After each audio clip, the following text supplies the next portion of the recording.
Porque alguns odiaram esse filme, mas porque ele é genial. Não foi um pouco pesado? Alô, velhinho, eu sou o Enes do canal Produzir, seja bem-vindo a mais um Filme Cena, lugar onde eu comento filmes na visão de quem cria, na visão do roteirista. E seja bem-vindo ao nosso novo cenário 2025, um novo lugar, um novo espaço. Então é o primeiro vídeo com essa montagem toda, com a iluminação um pouco diferente, então, mas ainda tem algumas mudancinhas pra gente fazer, alguma coisa no meu uniforme aqui, enfim, algumas pequenas mudanças pro canal esse ano, que vão ser basicamente 2 vídeos por semana comentando filmes, então assiste os vídeos até o final e te inscreve no canal. E esse filme aqui de Django Livre é um filme que faz muito tempo que eu tô para assistir e eu tinha uma grande expectativa sobre ele. De fato eu nunca tinha assistido e quando eu assisti ele me surpreendeu de muitas formas. Só que algumas pessoas amam e gostam muito desse filme, mas outras odeiam. Por quê? Eu vou te dizer por que algumas odeiam e também porque ele é muito bom.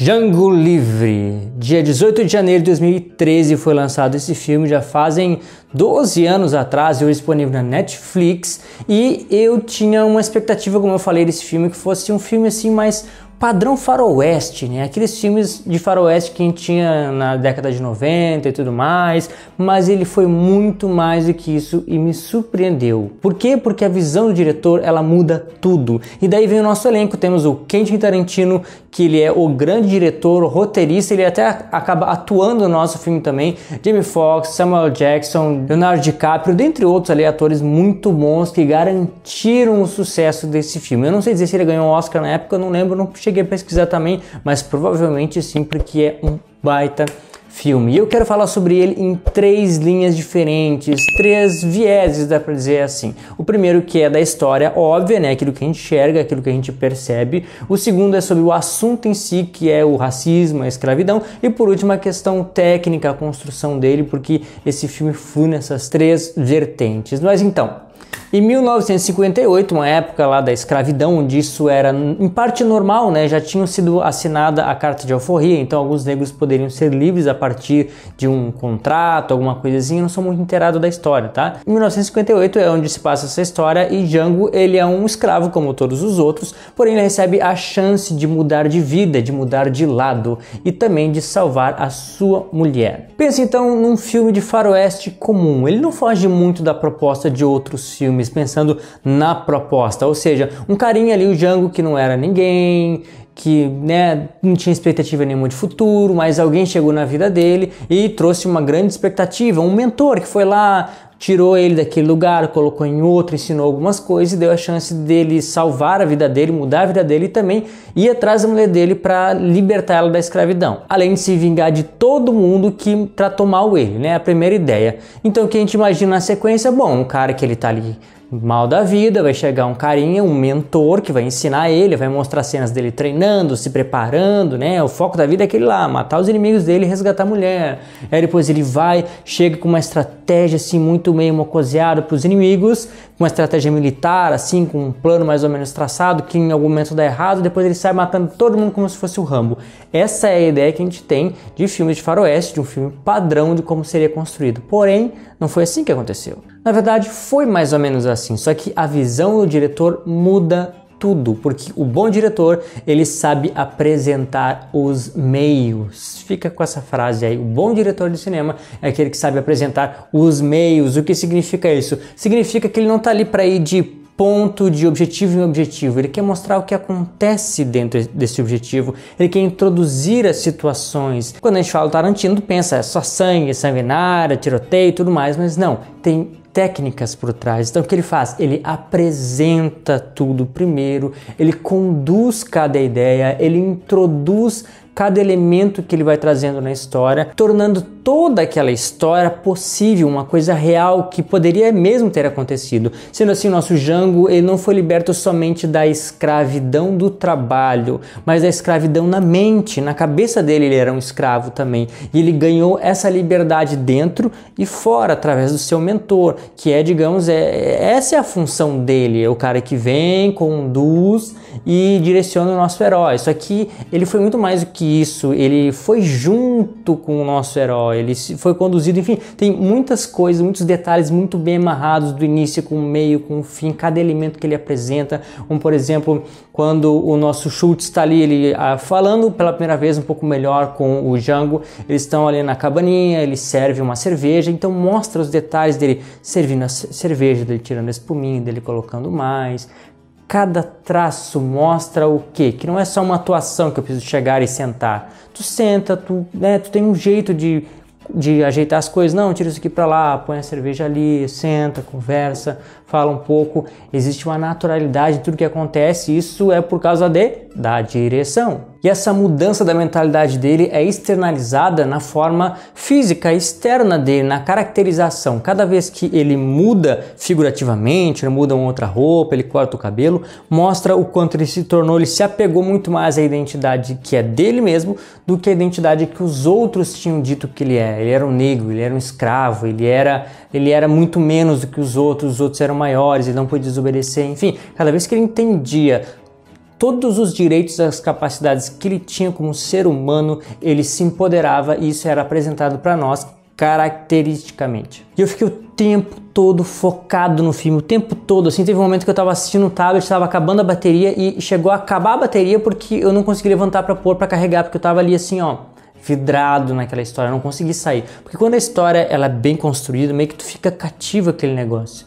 Tu entra, tu imerge na história, tu esquece o mundo real e tu não fica ali vendo, tá, quanto tempo falta. Tu segue assistindo de verdade, né?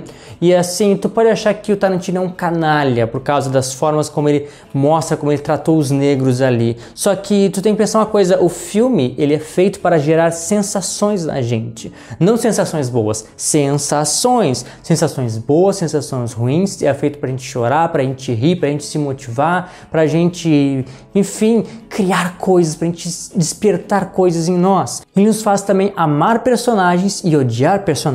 Amar certas atitudes e odiar certas atitudes. E o que o Tarantino fez? Ele nos mostrou a escravidão na realidade, como eram as coisas, com todas as letras, com todas as palavras, com todas as torturas, com tudo que eles falavam, de todas as formas que eles chamavam e conduziam os negros, como eles viam os negros. Então isso está muito explícito ali. Então quando tu acha que na verdade ele é racista, na verdade ele te mostrou aquilo de uma forma tão brutal que te fez odiar o racismo, te fez ver como as coisas são, como as coisas eram na verdade, e te faz pensar que toda vez que hoje em dia, onde não existem mais escravos, onde as pessoas são livres e têm os seus direitos, toda vez que tu considera uma pessoa negra ou diferente de ti menos do que tu tá vendo ela como se fosse naquela época, tu tá chicoteando ela de novo, considerando ela muito menos que tu, e tu tá se tornando uma pessoa repugnante, nojenta e imbecil, porque tu está sendo racista da mesma forma que as pessoas antes tratavam os negros. Então ele te faz, com esse filme, te odiar as pessoas que odiavam os negros, e do mesmo assim não só para os negros, né, para outras pessoas também. Ele te ensina a odiar aqueles que odeiam.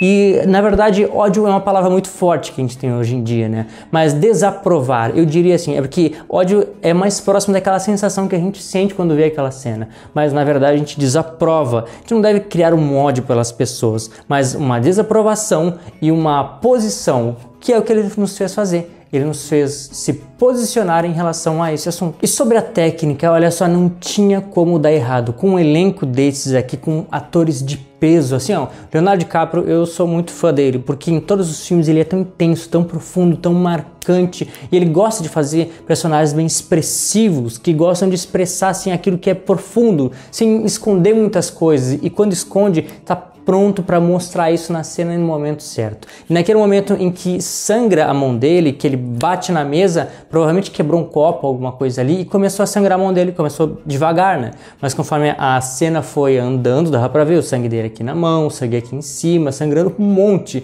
E o que aconteceu? Aquilo aconteceu de verdade, foi um acidente, não era para ter sido assim naquela cena, mas sangrou e o Leonardo DiCaprio continuou atuando e as pessoas na volta pensando, poxa, não era para ter acontecido, mas todos continuaram atuando e aquela cena então entrou pro filme e ficou maravilhosa. Tanto que depois, nas cenas seguintes, ele aparece com a mão enroladinha ali com um paninho, um curativo, né? Porque de fato ele precisava, a mão dele estava cortada. Não era algo tão terrível, eu acho, né? Tem que pesquisar para ver especificamente o que dizem sobre o que aconteceu, mas foi isso, foi real aquilo ali.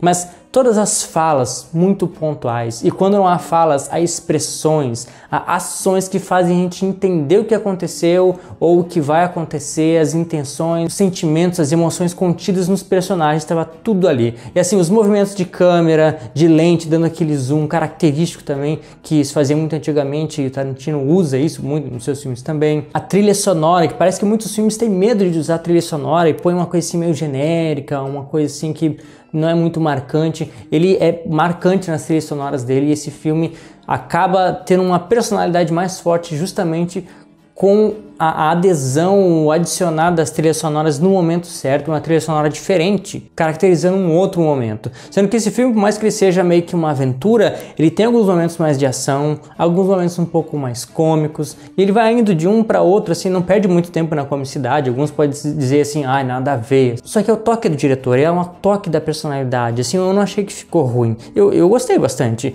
Inclusive, o próprio Tarantino aparece, dá as caras lá no final do filme para mostrar que o filme é dele e que acontece tudo do jeito dele, ele não tá nem aí. E também o Schultz, o nosso King Schultz, que é o mentor que traz toda a história, eu imaginava no início que ele ia ensinar rapidamente ali o Django, assim como o padrão estereótipo, como eu falei no início de filmes de faroeste, ele vai ensinar, vai morrer e é isso aí. Eu tava esperando ele morrer no início, mas não, ele percorreu o filme até o final, até o finalzinho. E me surpreendeu porque não era o que eu esperava, né? Só que veio o sangue na hora certa também, né? O Tarantino, sangue, tinha que ter, né? Então, quando aconteceu? Quando a história principal se fechou. Ok, vão conseguir comprar a mulher do Django, vão conseguir sair vivos, deu tudo certo, cumpriu o seu objetivo, ali o nosso Schultz também fez o que a gente fazia, então tá. Agora vamos começar a matar uns personagens, eliminar algumas coisas, ficou livre para dar o tiroteio e espirrar o sangue, pessoal. Então saiu, foi, finalizou a parte do nosso Schultz, levou ali um tirão de espingarda, mas feliz porque ele conseguiu ajudar o Django ali e eliminar um cara que merecia ser eliminado. E aí veio as... Olha, aquilo pra mim, pra uns pode ser desnecessário, né, uma chacina, mas pra mim aquilo soa muito mais como arte, é uma pintura, claro que é uma pintura de sangue, um pouco exagerada em alguns momentos, mas olha só, pensa assim, ó. Se tu tem a oportunidade de exagerar, tu pensa assim, ó, tem um cinema nas minhas mãos, uma ferramenta, eu posso fazer o que eu quiser. Por que que eu não vou fazer? Por que que eu não vou criar um exagero? Porque a gente pensa, exagero é do teatro, não é do cinema. Mas olha só, esse exagero é tão o jeito dele, ninguém faz como ele gosta. Por que criticar e dizer que é ruim? É dele, não é ruim, não é certo, não é errado. É só, é dele. Então assim, para fechar, uma coisa que eu percebi que acho que vale a gente considerar muito também. O Dr. Schultz, ele é branco. E a gente vê então um homem branco se compadecendo dos negros e de certa forma sendo colocado como principal ali ao lado de Django, como dizendo assim, ó, a raça branca se redimindo aos negros por tudo que eles fizeram, tudo que nós fizemos naquela época e que ainda fazemos até hoje, né? Algumas pessoas, né, infelizmente, acabam fazendo para os negros, né? Então eles colocaram um branco se redimindo, dizendo assim, ó, nós não deveríamos ter feito. Então esse personagem meio que salva, traz de volta tudo que nós fizemos de errado, porque a gente percebe essa compaixão no Schultz, com a escravidão, com que, né, toda essa tortura que faziam com os negros. Então esse foi um filme de faroeste muito bom, cativante, surpreendente, que com certeza vai ficar para a história do cinema. E não esqueça, o bom diretor é aquele que sabe apresentar bem os meios.